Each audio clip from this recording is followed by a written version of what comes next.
नमस्कार, आप देख रहे हैं वीके न्यूज। मैं हूं सुनील राउत।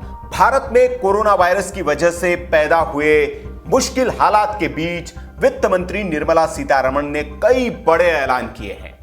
क्या बड़े ऐलान किए हैं जो देश की जनता के लिए बहुत जरूरी है, क्योंकि कई दिनों से ये आवाजें उठ रही थी, ये मांग उठ रही थी कि जो आर्थिक सेक्टर है, क्योंकि सब काम पर जाने वाले लोग घर में बैठ गए हैं, लॉकडाउन चल रहा है, जो छोटे छोटे व्यापारी हैं उनकी दुकानें बंद है, रेहड़ी खोमचे ठेले वाले सब घर पे बैठे हुए हैं। तो इस हालात में जाहिर है कि इन लोगों का आर्थिक बड़ा नुकसान होगा। नौकरी पेशा लोग भी घर बैठे हुए, फैक्ट्रियां बंद हो गई है, लेकिन जो बड़ी फैक्ट्रियां है, बड़े कंपनियों के मालिक है, वो तो कुछ दिनों का बोझ झेल लेंगे, लेकिन छोटे दुकानदारों पर इसका बड़ा असर पड़ेगा। इसलिए उम्मीद की जा रही थी कि सरकार की ओर से कुछ ऐसे ऐलान किए जाए ताकि इन लोगों की आर्थिक मदद हो सके। आर्थिक पैकेज के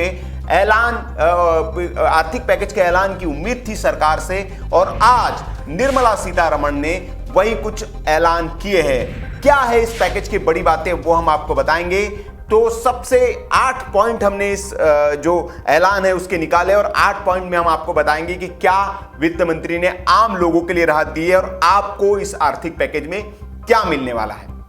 तो सबसे बड़ा जो पहला ऐलान वित्त मंत्री ने किया है, उसके मुताबिक अब आपको 2018-19 के लिए जो इनकम टैक्स रिटर्न फाइल करना था, उसकी तारीख जो आखिरी तारीख थी उसको बढ़ाकर 30 जून 2020 तक कर दिया गया है।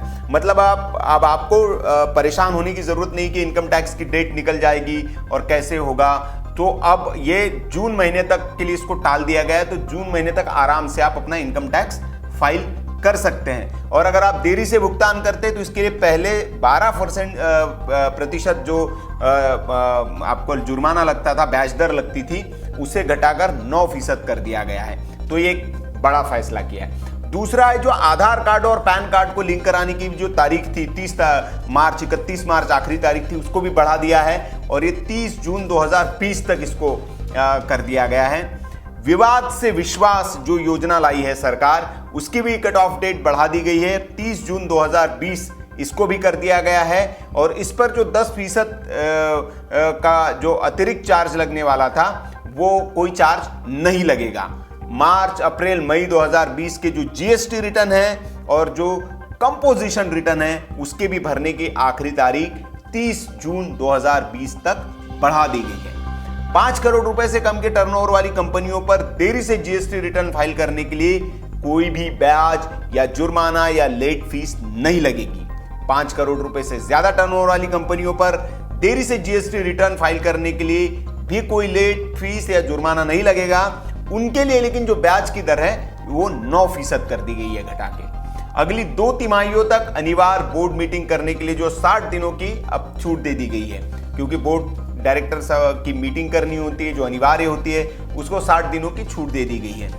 डेबिट कार्ड होल्डर, यह बड़ा ऐलान है कि डेबिट कार्ड होल्डर जो है वो आम जनता से जुड़ा ऐलान है कि 3 महीने तक अब आप एटीएम से, जो पहले 3 ट्रांजैक्शन फ्री होते थे, अब आप कितने भी ट्रांजैक्शन करेंगे एटीएम से तो आपसे कोई अतिरिक्त चार्ज नहीं लिया जाएगा। आप कितने भी कैश निकाल सकते हैं एटीएम से जाकर, बार बार अगर रोज निकालते हैं आप जाकर, क्योंकि चूंकि बैंक जाना आपके लिए मुश्किल हो जाएगा, तो जाहिर सी बात है कि लोग एटीएम पर निर्भर हो जाएंगे। तो ऐसे में चार्जेस लगने का एक जो डर था वो अब खत्म हो गया है। आपके सेविंग जो अकाउंट, डेबिट कार्ड से जो आप पेमेंट निकालेंगे एटीएम से, कोई चार्ज आपको नहीं देना होगा। एक और बड़ा ऐलान कर दिया कि सेविंग बैंक अकाउंट्स में जो मिनिमम बैलेंस चार्ज जो था उसको पूरी तरह से छूट दे दी गई है। सेविंग बैंक के अकाउंट में अगर आपका कोई पैसा नहीं रहता है तो भी आपको कोई उस पर चार्ज नहीं लगेगा। ये एक बड़ी छूट दे दी गई है। साथ ही साथ इंसॉल्वेंसी और बैंक करप्सी कोड डिफॉल्ट लिमिट जो है उसको 1 लाख रुपए से बढ़ाकर 1 करोड़ रुपया कर दिया गया है। तो ये कुछ बड़े ऐलान हैं जो वित्त मंत्री निर्मला सीतारमण ने किए हैं आर्थिक पैकेज के तहत, और ये शुरुआती है। हो सकता है और भी कुछ बड़े ऐलान किए जाए। राज्य सरकारें अपनी ओर से भी ऐलान कर रही है, जैसे कि उत्तर प्रदेश में योगी सरकार ने किया है, जो दिहाड़ी मजदूर है, छोटे मजदूर है, उन लोगों के लिए अपनी ओर से ऐलान किया है। दिल्ली सरकार ने भी अपनी ओर से ऐलान किया। राज्य सरकारें अपनी ओर से ऐलान कर रही है, लेकिन केंद्र सरकार जो ऐलान कर सकती थी, बड़े ऐलान उन्होंने किया है। हालांकि एक जो और उम्मीद थी उनसे, उसका कोई जिक्र नहीं था। सब लोग इसकी उम्मीद लगाए बैठे हुए हैं और हो सकता है आने वाले दिनों में ये भी ऐलान वित्त मंत्रालय की ओर से कर दिया जाए या बैंकों की ओर से कर दिया जाए, क्योंकि जो ईएमआईज है, जो लोग अपनी किस्तें भरते हैं, किसी ने घर ले रखा है, किसी ने लोन ले रखा है घर के लिए, या बाकी और किसी के लिए गाड़ी के लिए लोन ले रखा है, तो इस दौरान जाहिर सी बात है कि उसके बिजनेस पर इफेक्ट पड़ेगा। बिजनेस बंद है, कारोबार बंद है, तो उनको वो ईएमआई किस्तें चुकाने में मुश्किल होगी।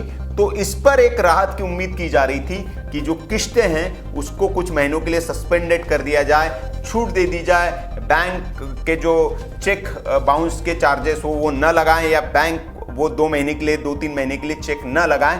तो ये एक उम्मीद की जा रही थी और हो सकता है कि आने वाले दिनों में इसका भी ऐलान वित्त मंत्रालय करे, क्योंकि इसको करना चाहिए। ये बड़ी एक जरूरी चीज है, ये भी एक उस भार में आता है। और भी आने वाले दिनों में कुछ ऐलान आपको देखने को मिल सकते हैं, लेकिन आज जो मुख्य ऐलान किए वो आपको हमने बताएं।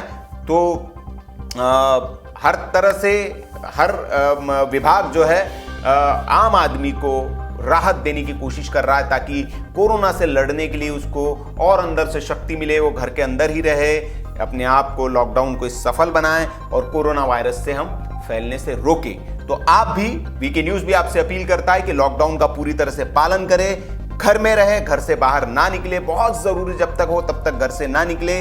समय का सदुपयोग करें, जो आपको समय मिला है उसका सदुपयोग करें, किताबें पढ़ें, कुछ लिखें, या जो आप रचनात्मक कर सकते हैं वो करें, अपनों को समय दें। तो ये बहुत सकारात्मक तरीके से इसको लीजिए कि आपको ईश्वर ने कुछ दिनों का वक्त दिया है अपनों के साथ बिताने के लिए, क्योंकि हमेशा हमारी शिकायत होती है कि समय नहीं है हमारे पास, वक्त नहीं है।